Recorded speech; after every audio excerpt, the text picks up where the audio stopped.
Welcome back to another episode of the Winner's Culture, where we like to highlight the journey to success instead of the glory that you often see.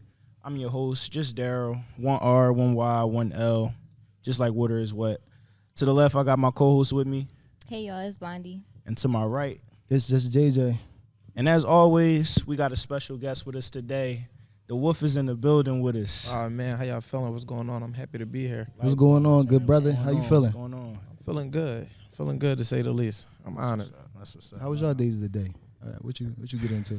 It was a day, man, and I still got more of a day to go, but it's cool. I ain't got no complaints, man. I ain't got no complaints. I feel like the energy been real heavy since I got in the room. Let's lift it a little bit. I feel like everybody went through something today. Man, it's I don't want. to. Let's bring that up. Let's go ahead and detox That's what I'm that. saying. No, we definitely gonna be good. That's one of the reasons why I like this joint though, because for however long we do this joint, we have a pretty good time. Mm. It's always an experience. Yeah, That's what's up. Man. Sure. Blondie, how you feeling? I'm cool. Today was frantic, but I'm here. I feel that. See, we all in the same boat today. I feel like this is our latest start time, and it was for a reason.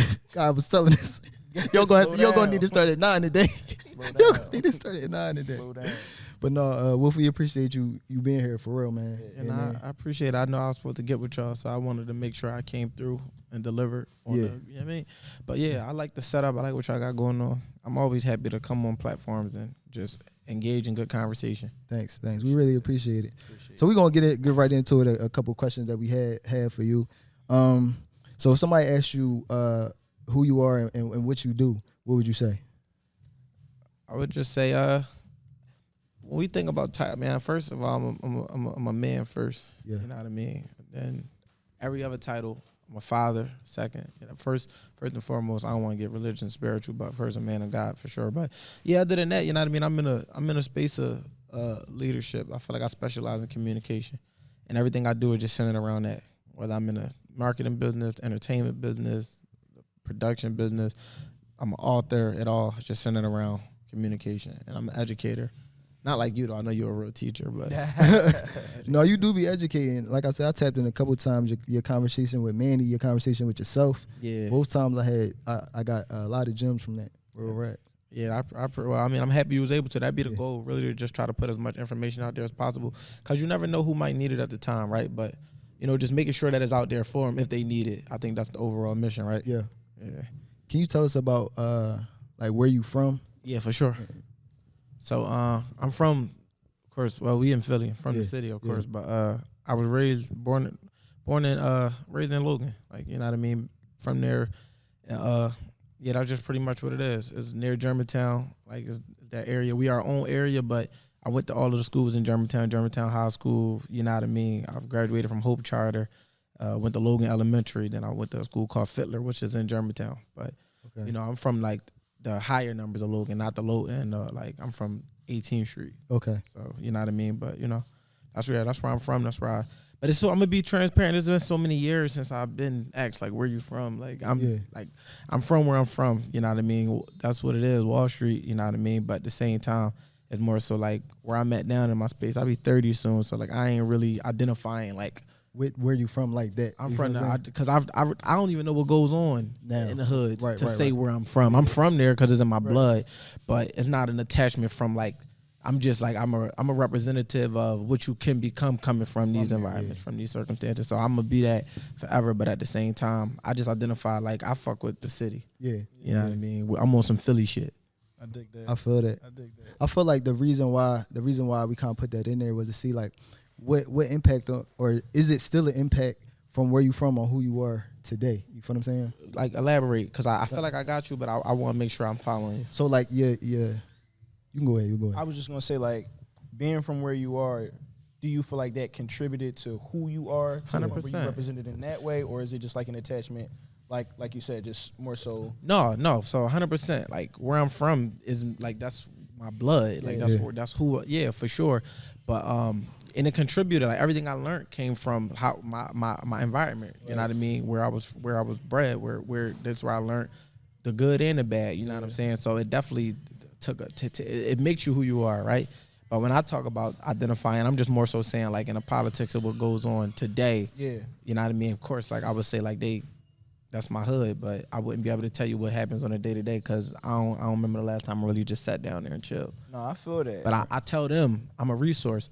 I'm from here. This is my Yeah. community. So if I can help you with anything, I will, if it's in regard to changing your life around or, because a lot of the times being from the hood, right, it's not that we don't want better, it's that we don't know no better and we're not exposed to more. So for me, being able to see different cities and go to different places and learn different things, I realized that it's not that you want to be small-minded. It's just that your mind can only expand to the borders in which it was exposed to. So when I go back to them, I just be like, yo, it's cool. Like, always embrace the culture where you're from, whether it's your hood or your city or even just being from your mom, right? Being from your household. But at the same time, expose yourself to as much as possible because it broadens your perspective on life and you start to see things differently. You be like, oh, what I thought meant a lot really don't mean that much. So I just try to encourage any young boy that's out there that might be listening, that might be watching. I like to operate as a resource. If I can help you find yourself, because as men, that's the struggle that a lot of men, I don't care what age you are, and I can't say that women don't find that struggle, but I'm addressing men directly to say, like, finding yourself as a young man, figuring out who you are, what you like, what you don't like, what you want to be a part of, what you don't want to be a part of. And a lot of the times when you from the hood, you become susceptible to the things of the hood and you become involved with things. Not even that it was your life path or what you thought it was going to be, but just simply because it's your environment. That's not to make no excuse or provide no justification for nothing. It's just more so to say that's why I encourage people to expose themselves to other stuff, because then you can combat what you think you know with what's actually out there. So, you know what I mean? For sure. Gems early. Right.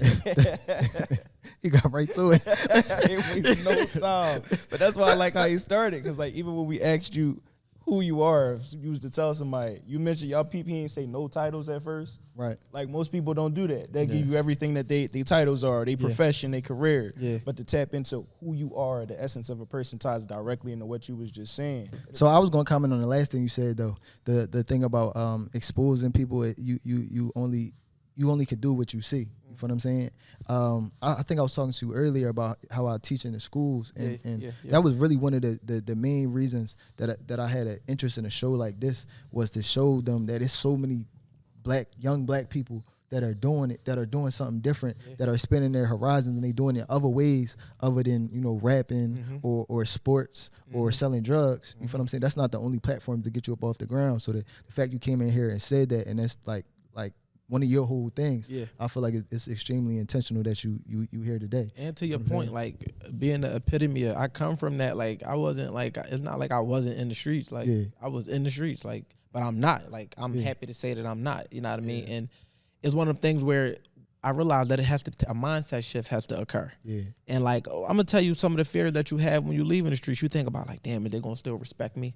Are they gonna start to try me? And then one of the biggest fears is, damn, it make you feel like you're running from your past, right? Because you're trying to turn over a new leaf, but you feel alienated in a world that don't understand where you come from and why you the way you are, why you think the way you think, and you're trying to. It's almost what damn man, my homie was just having this conversation, and I forgot the word he used, but it was right. It was fitting to the situation where it's like I always felt like that, where like because I always been educated, I always been smart. So it's like even being from the hood, my hood friends would be like, man, like you smart, like you know what I mean. One of the reasons I even changed my life around was because one of my homies told me right before he passed away, like, yo, like you smarter than us, like this shit you'd improved yourself. But not many people could do what you do. Like this ain't going nowhere. Like I'm telling you, but this right here, what you on, you need to go follow that.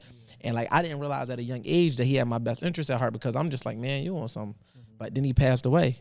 So you know what I mean? It was like, oh, so that shit kind of planted a seed in my mind. And I didn't change my life around the next day, because of course, like you go through different emotions when you lose people you love, and especially coming from where we come from, you feel that sense of pressure, like, oh, something gotta give, you know what I mean? And it wasn't until I started to learn and find myself as a man and started to stand on who I want to be, right? Not because it's like if you don't have no identity, the streets will give you one. For sure. Shooter, killer, demon, like, but it takes for you to separate from that, like, because I realized that like who I am internally don't change, but that don't mean I gotta allow somebody to, or allow myself to get wrapped up in what identity might be, to whatever the case may be. So it's just about being able to figure out who you are, what you want, and go after it. So like that's why I encourage these young boys to find themselves, like figure out what you like, and don't let nobody tell you it's not cool.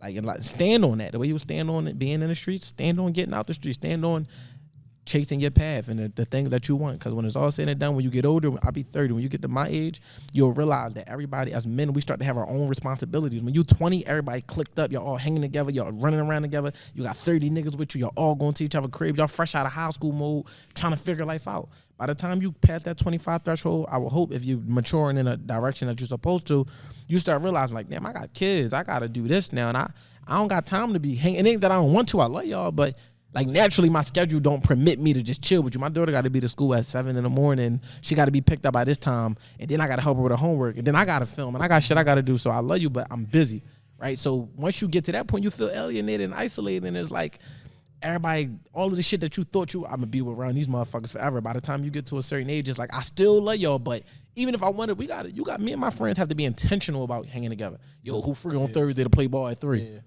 And nigga, 2 people might show up, you know what I mean? So that's just a part of growing. But, you know, when you're young, you just don't have that identity. You trying. I know I'm going, but. No, that's actually. You know what I mean? You need to figure that out. That's perfect. I feel like that came back to me, but go ahead. Yeah. All right. I'm going to get to you right after this. But I feel like you speak with so much wisdom, and I could tell that you was really in it because the everything you saying is everything I'm watching them currently be on. You feel what I'm saying? Yeah. Like the giving each other labels of like, this is what you are because this is what you do and this is who we are together. Yeah. And all they really wanted was acceptance. That's all. You feel what I'm saying? Go ahead. You know, you preaching.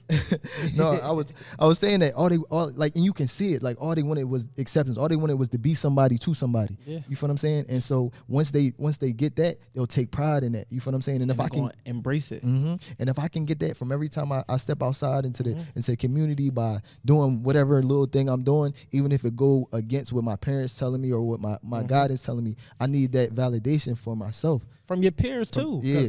That's another thing. Like, for one, let me just say this, right? You gotta give them new titles. Like, tell them they smart. Yo, I believe in you. Damn, you nice with that. Why you not? Yo, we were so dumb. We think that you weird. You go to class. You do your work. Right. Like, you with the weirdos. Like, I be telling. I got a 13-year-old. I was telling her like, yo, listen. Like, I was just explaining certain things to her because what I learned, I can't stop her from living life, but I can give her the tools to use in life that I know she gonna need. You know what I mean? So that'd be the objective. But getting back to it is like, when you tell them, young boy, damn, you smart, you could do this, then you real creative. Damn, you not just good at music. But an old head said to me, yo, you're not just a rapper, you're a writer.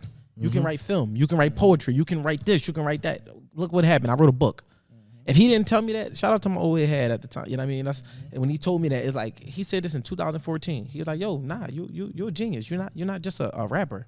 Like, you can do other stuff. And then after that, I wrote Undefined. And then after writing Undefined, now I wrote a book. So it's like, by him just telling me, like, you're not just a rapper. You know how to write. You know how to put words together. You can do other stuff with that talent. We got to find ways to do that because acceptance is a motherfucker. And when we come from broken homes, just flat out what it is. And it's like, when you go outside, first of all, a lot of these young boys don't be bad people. That'd be the scary thing, right? Because we label them, y'all, demons. And the actions is fucked up, like, just to say the least, right? But when you like, damn, it's just a kid. Damn, it's just he not even, damn, this little nigga, a lot of them, they afraid, right? It's like, damn, I don't want, you know what I mean? And I never even really speak on this type of shit because for me, it's things that I'm still healing from and growing from. And it's like, I be understanding where they're coming from, but I be like, damn, well, what would I needed to hear if I was in their shoes to, you know, and I'll just straight up say, like, for the most part, just think of the bigger picture. Try to see past next week if you can. I know it's a challenge sometimes because every day, but just try to start thinking for the bigger picture and plan your steps accordingly. Make some goals. Ask yourself, outside of any attachment you got to anybody, what do you want? Say, what do I want to do? Like, what do I want to do? And just move in accordance with that. You know what I mean? And I'm not gonna act like I don't come with shit because it's not just easy to be like, oh yeah, I'm just gonna do me. It come with resistance, like with anything. If you say you about to quit your job, it's gonna be people like, no, stay at your job. What if you fail? What if the business don't work? So when you say, yo, I'm trying to change my life around, it's gonna come with people like, yo, you want some bullshit, man? You giving up? You leaving us? But it's like, nah, you gotta stand on who you are, and you know that's a challenge. And I'm not gonna like it's just the easiest thing to do, but I encourage it because every decision comes with resistance. You got to pick the resistance that you want to deal with. Doing this show came with resistance. I watched y'all sit here and set up, and y'all had to find different pieces and find memory cards, but y'all chose this resistance. Yeah. So it's like, all right, y'all got to deal with that. But, you know, just realize, all right, this is what comes with what I want to do. But you rather deal with the shit that comes with what you want to do versus you just in the thick of things. So some shit that you ain't even sign up for, you just was in the thick of things. So I just encourage people to think. Just try to think. That's the best thing I can say. I feel that completely. I was just gonna say he was speaking on his transition from hustling the business. Yeah. That was the clip that you was speaking on. And it kind of ties into what you was just saying. But the reason I asked is because I wanted to, you kind of prefaced it already, but if you could speak on, you know, regarding the business, like some insight on how you got to cheating is not cheating, how you got to the Wall Street entertainment, how you got to the couch. How do we get from where we were to where we are now? What was that road like?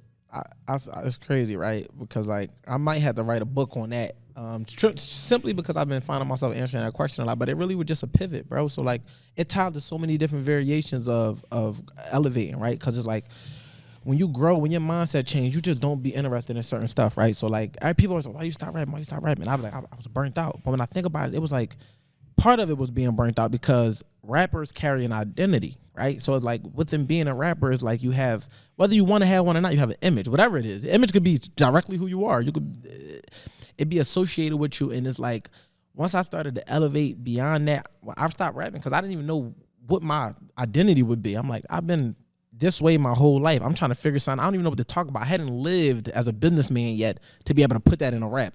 It would have just been me trying to imagine what that would be. But that kind of pivoted, and I've always been a businessman. I've always been a hustler. But I went to a marketing seminar in 2016.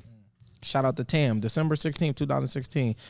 That's one of my mentors. She was on my ass. Like I'm talking about, I owned the hair salon, but like that was like a front. Like I still was doing little shit, but I had court a bunch of cases this year, and I'm like, man, I ain't doing this shit no more. Like, and once I made a decision, I said, you know what, I'm not doing it. I haven't did anything close to that since I said I wasn't doing that. You know what I mean?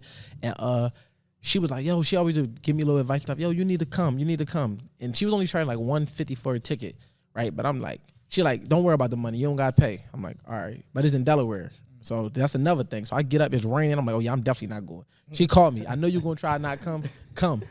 And that was the best thing I ever did in my life, because when I went, not only did I learn so much information about marketing and running a business, but she used product. Like, what you running if you running a legal business, you're still running a business. Yes. All I needed to see was the language just was a little different, right? So I'm like, oh, I'm selling this over here, but I could take this same stuff that I know and sell this.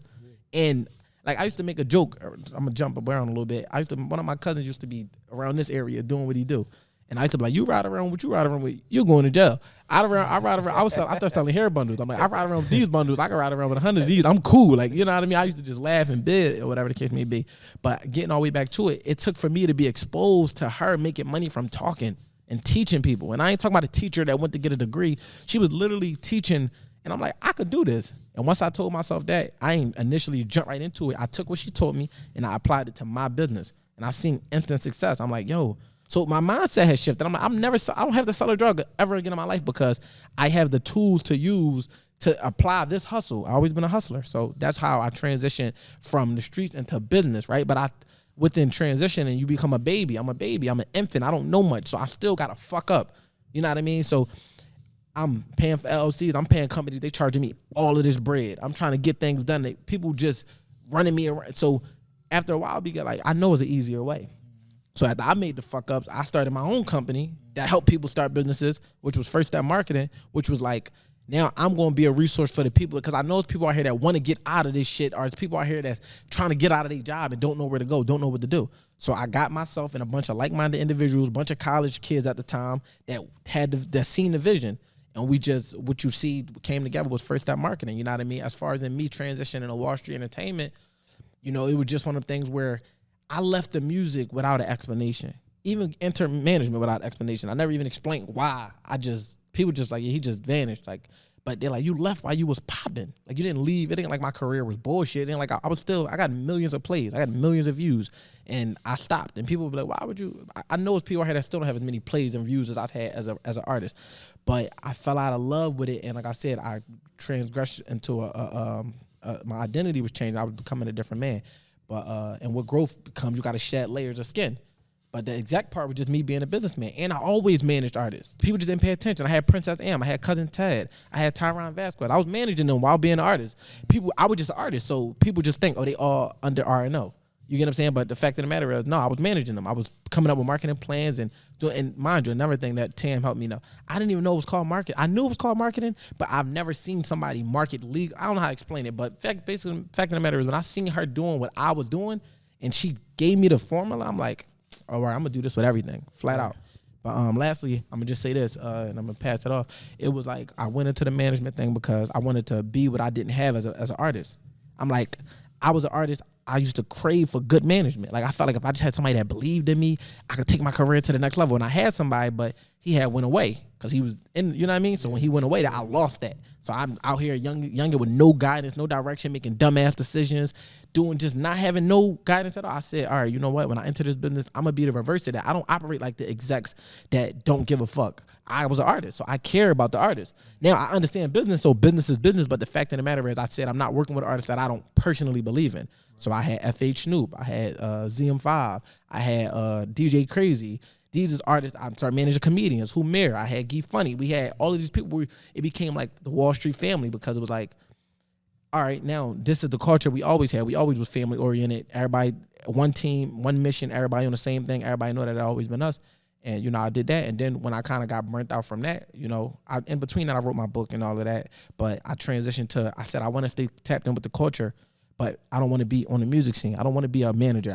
I like everybody that's winning. I don't want nothing to do with it. Right. I don't want no money from it. I'm cool with it. I know everybody. I'm cool with that. I don't want to be in it at all from a executive standpoint right now, at least. I just want to know people and be able to get them on my platform and allow them to share what I built up, share my platform with the people.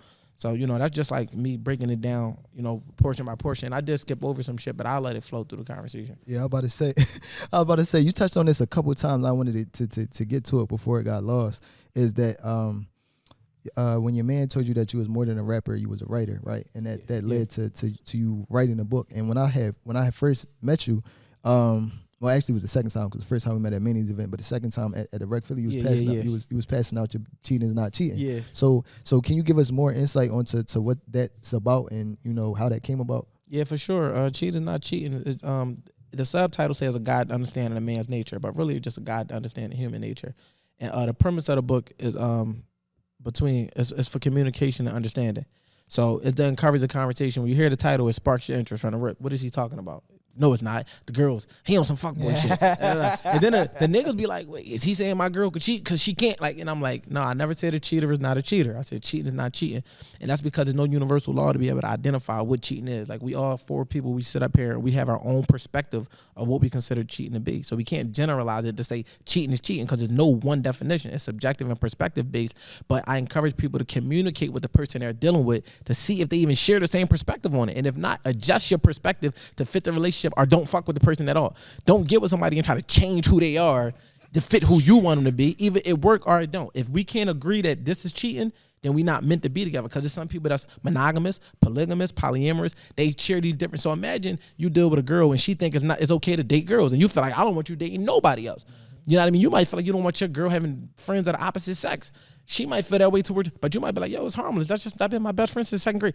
All of these people is in relationships they don't have to be in because they simply don't communicate and they don't seek to understand. Everybody want to be understood, but nobody want to be understanding. Everybody want to talk, but nobody want to listen. So you come into these relationships and you're not communicating from a standpoint of, fuck what I want. Let me understand you to even see if you fit me. But what tends to happen is people don't take time to know themselves. So when I wrote the book, it's just like, I had this conversation all the time. I don't want to have it no more. Here you go. As a part of my life. You know what I'm saying? Here's a piece of literature.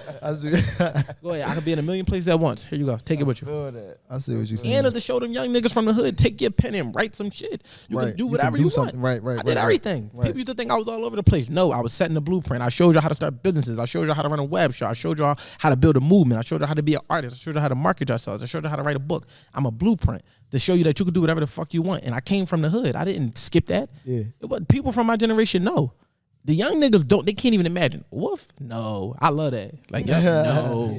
The people in my generation, they don't let me forget it. They like, yeah, man, because you stop saying that shit, bro. I don't want, like, we at a school. What are you doing? Like, you know what I mean? But, you know, I can't detach from it because it made me who I am. What would you say some of your major hurdles have been, like, up until this point throughout business, entrepreneurship, fatherhood, school, you know? Shit. That's how you know you right. That's crazy. Right. Like, nah, honestly, as I look back on my life experiences, everything happened the way it was supposed to for me to become who I was supposed to become. So, like, even when we look at hurdles, that's all they are. If you ever look at somebody doing that little running shit in the Olympics, they just jumping, running, hurdling, running, hurdling, running. You know what I mean? That's just life. Like, you run, you hurdle, you run. So when I look at, I can't specify what a hurdle was, like, oh, this thing, but I overcame, you know, and I just felt like, just looking back on the obstacles that because you run into, when you're trying to find yourself, you lose friends, you know what I mean? It ain't losing friends like, oh, they pass away. It's like, nah, like, you realize that I'm going 95 north, you going 95 south, we don't belong in the car together, you know what I mean? That's a hurdle in itself, because when you become so familiar with being around the same people, going in new environments could be uncomfortable, you know what I mean? Another hurdle be just finding yourself, like, as a father, having to learn how to communicate with my kids' moms, like, that shit is I had to realize that I had to change my behavior. I used to, like, be getting into the antics, like, if they on bullshit, I'm on bullshit, like, you know what I mean? Now it became like,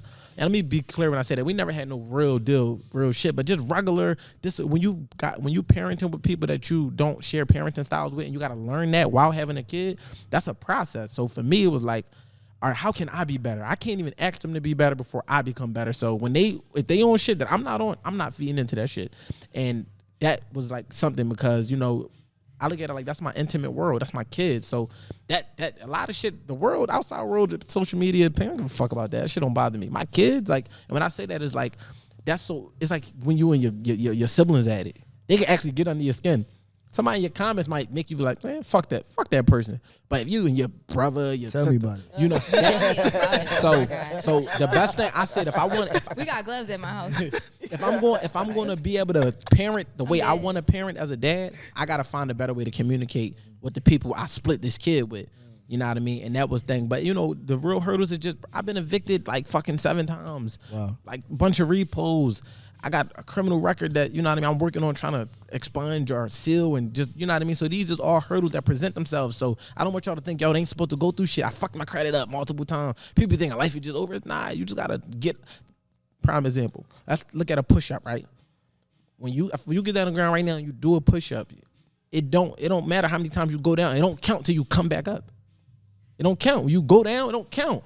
When you come back up. So when you think about getting knocked down in life, look at that shit like a push-up. It don't count till you get back up. So life is supposed to do that. That's what it's supposed to happen. But, you know, it's about how you respond to it, not about what you went through. So, yeah, I'm pretty sure y'all out there, y'all went through shit, you know. Y'all got hurdles that y'all probably facing right now. You probably fucked up with 2 kids, no job, no nothing, can't even see the light. Just be patient. That's one thing that helped me within my hurdles. And I'm not going to act like I'm the most patient person, because I'm not. But I'm working on it. And when you assess yourself and stop worrying about everybody else, you get better as a person. I'm like, what can I do to be better? So every hurdle that I went through, I done been in relationships, then got cheated on, then, you know what I mean? I done cheated, I done did shit, you know, it made me a better person, because now I can say this is where my depth and wisdom come from. Good question, Blondie. Bro, blacking on the answers. Like, yeah, The reels is only 60 seconds. You feel what I'm saying? We gonna have to make no, these ain't parts. no, reels you get 90. Like, yeah. You get 90 now. You get 90. Oh, you get 90 now. All right, we be all right. We cut it right. No, that was a great joint. I feel like something that you talked about really that whole time, that I feel like I watched a whole bunch of your interviews, but you don't really get to talk about this too often, is what has your experience been like as a father? Yeah, damn, it's so crazy, because that's such a sensitive topic, right? Because like, when I think about, when I do interviews and shit, and I think about my real life, I never want to put myself in a predicament in my real life. Like, all right, I'm speaking of my personal, you know what I mean? Yeah. But the fact of the matter is, my experience has been a learning experience as a father. You know what I mean? It was things that I needed to work on when I was young. I became a dad at 16. I'm a fucking kid with a kid. You know what I mean? I had to tell my first daughter, mom, like, yo, you don't know me. You met me at that age, and that's the image of me that you had since then. You got to get to know me at this age. Let's reintroduce ourselves. Well, who are you? What do you like? What do you like to, you know what I mean? And you know, that was a process, and just learning how to realize, like, all right, where can I be better? And I'm not even gonna tell her where she could be better, but I'm gonna just move in pockets that. And then my daughter's 13 now, so it's like, every once in a while, it's just like when change has to happen, it's friction. It's that one conversation that might be wicked.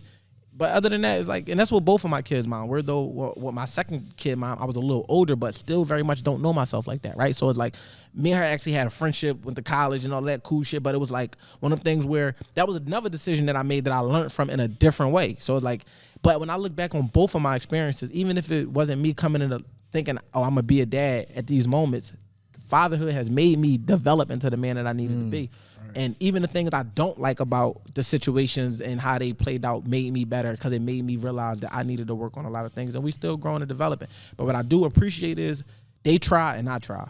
So shit ain't perfect, but we try.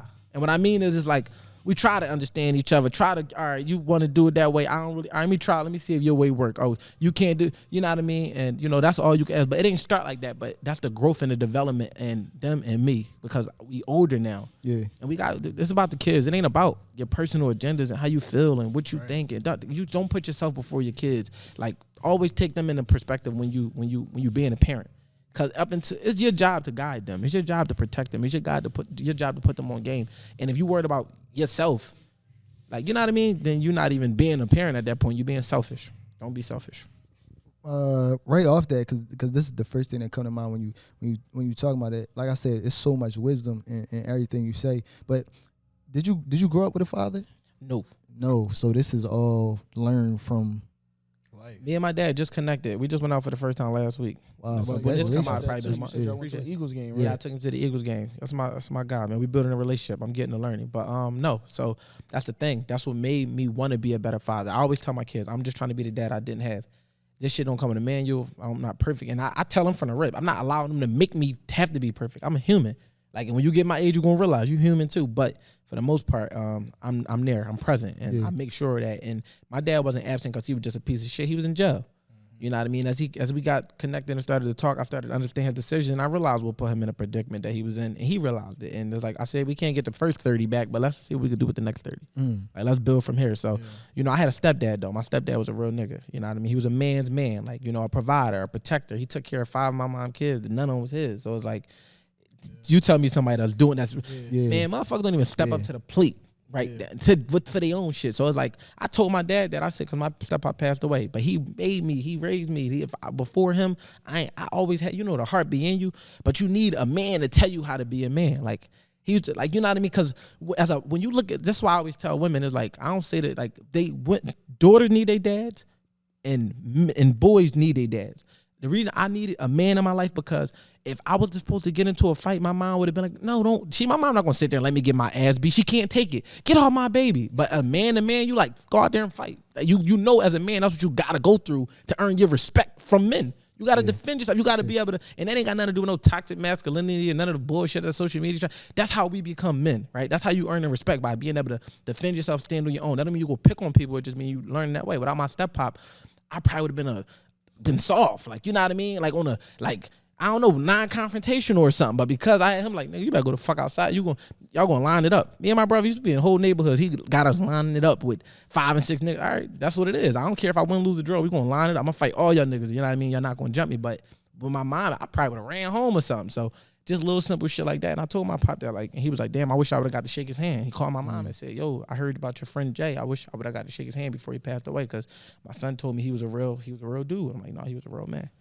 Wow, yeah, that's deep. Blind, did y'all grow up with y'all dad? No. So what's y'all experience of, or, you feel what I'm saying? What's your experience within that? Well, like, do you feel like it affected you? Like, well, yeah, I feel like it affects a lot of women. Like, and it takes growing and just learning how to navigate as a woman and learning from other women. How not to let that affect you in a negative way.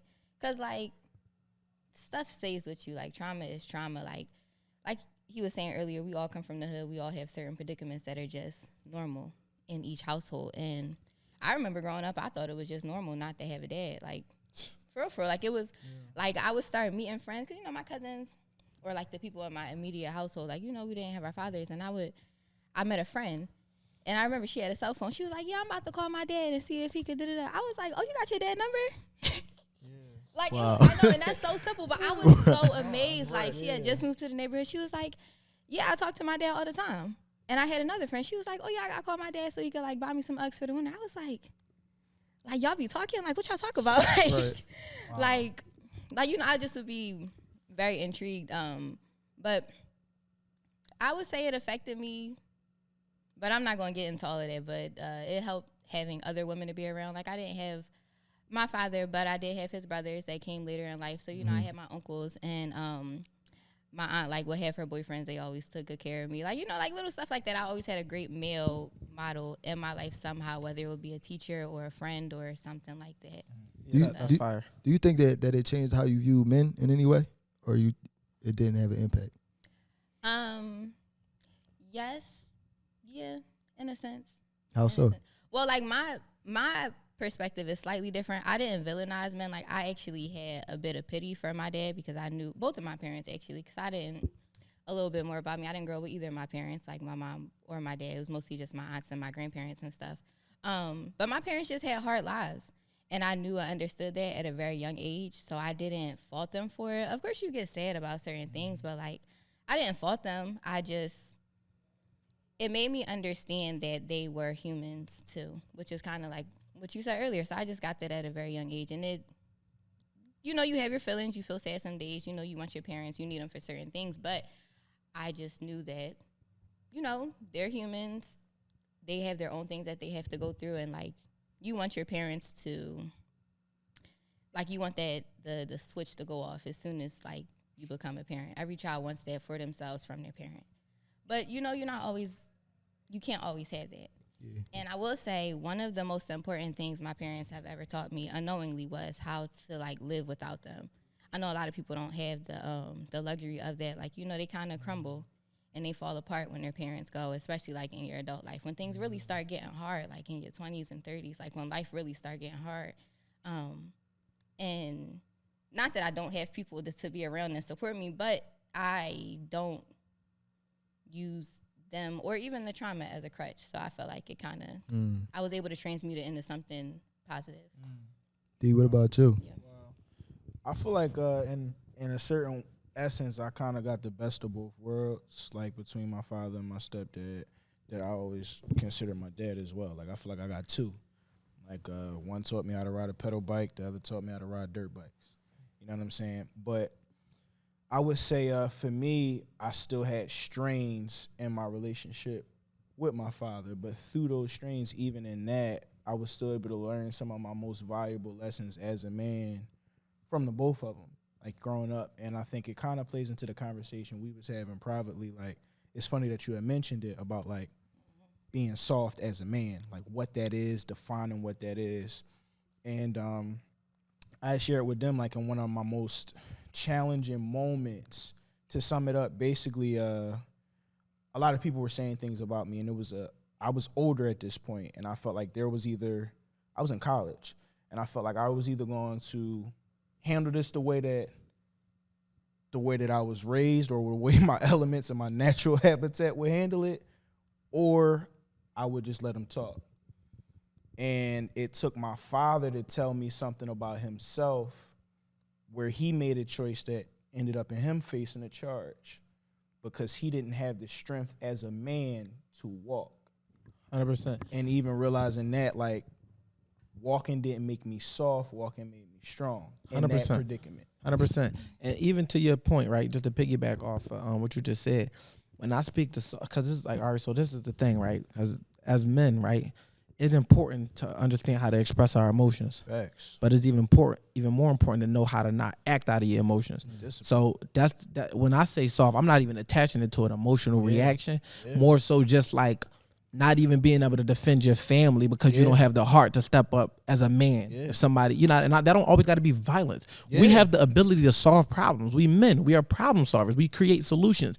This is why we blend with women. They come to us with problems, they nag. We come to them with solutions. Now, figuring out the barometer on when to deliver the solution, because sometimes they don't want it. Sometimes they come to you, say, yeah, the girl at my job was a bitch today. She don't want to know. I want you to ask what you do. She just wants you to say, yeah, she's a bitch today. That's a fact. Fuck that bitch. That's a fact. It don't matter. At this point, it don't matter. She's with you. But getting back to it, it's just like you said, conflict resolution. That's something we're not taught in the hood. We taught that conflict has to be handled with violence, and that's not true. One of the biggest misconceptions that we think is, it's no talking, it's on site. So that already eliminates the only thing that can stop this: communication. Because I can't talk to you when I see you. Or why y'all was talking? What y'all talking about? We were trying to resolve it. Y'all supposed to just be at each other. No, we got to teach people conflict resolution. So what you did was you handled the conflict another way. You said, whatever the situation was, I'm going to walk away from this because this is going to permit a better outcome than if I react to it. Yeah, that's the right way to go. That's not soft at all. And we got to understand, I got daughters. I had to develop a soft side, right? But even in my soft side for my daughters, it doesn't make me less of a man. You get what I'm saying? I'm just more well versed in my emotional intelligence. So when I said that, I don't want nobody in the audience to think that it just mean I'm just. Why I said it ain't a toxic masculinity thing. Right. It's just like if a man walk up here and slap the shit out you, I would hope that you're gonna defend yourself. For a fact. That's it. That's what I mean. You know what I mean? And not that I was gonna ever let nobody smack me, but it was just one of them things where it was like my step pop made sure that he like, y'all, even if it's 5 niggas, you not running. Right. Yeah, and that made me a man in a sense of, you know what, we all men. All right, if that's where it's at, that's what it is. But for the most part, I learned how to communicate. Yeah. I told you I was going to tell y'all what the only disease known to the world is one disease, and that disease is ignorance. Ignorance. You fear what you don't know. You hate what you don't know. You dislike what you don't know. Most people are at odds with each other because they don't know. And it's like I always use the example of being in a jungle. You're only afraid of a lion because you don't know how they operate. You're not afraid of a dog because you know how dogs operate. You're not afraid of a cat because you know how they operate. So if you see a lion in the fucking jungle and you don't know how they operate in their habitat, you don't know what not to do to get chased. So now you just there and now you scared. But if you know, like, all right, all I gotta do is not look this lion in the eye, don't turn my back to it, back up like this, be still, it's not gonna attack me. All right, I can survive in the jungle. But for the most part, that's what everything. So you don't like what you don't know because there's a fear of the unknown. It's like, oh, let's talk race. Oh, white people don't like us. No, they don't get us. They don't understand. So they fear. They don't know how we act in our habitat. They see 5 black. Shit, I see 5 black people. I'm like, how these niggas move?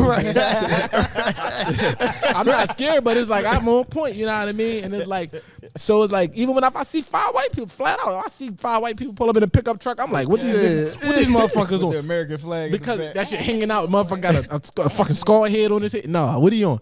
And I say that to say that's all ignorance. Even just with everything, people scared to get into relationships because they scared to get hurt. They scared to, it's ignorance. Or leave because they scared, Oh, they don't, it's the unknown. Who I'm going to end up with. Who they going to end up with. What I'm going to do next. So the way we combat that is with insight.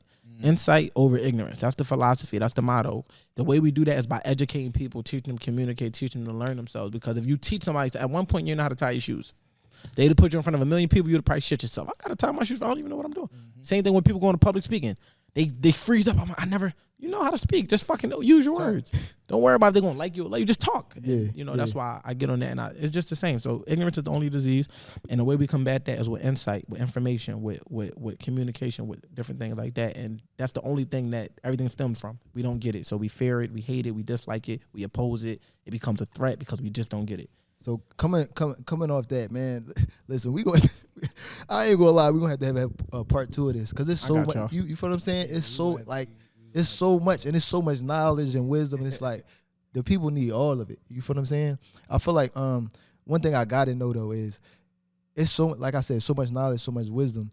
What was it? Were there books that you read? Was there mentors specifically that you had? Like who put you on? You feel what I'm saying?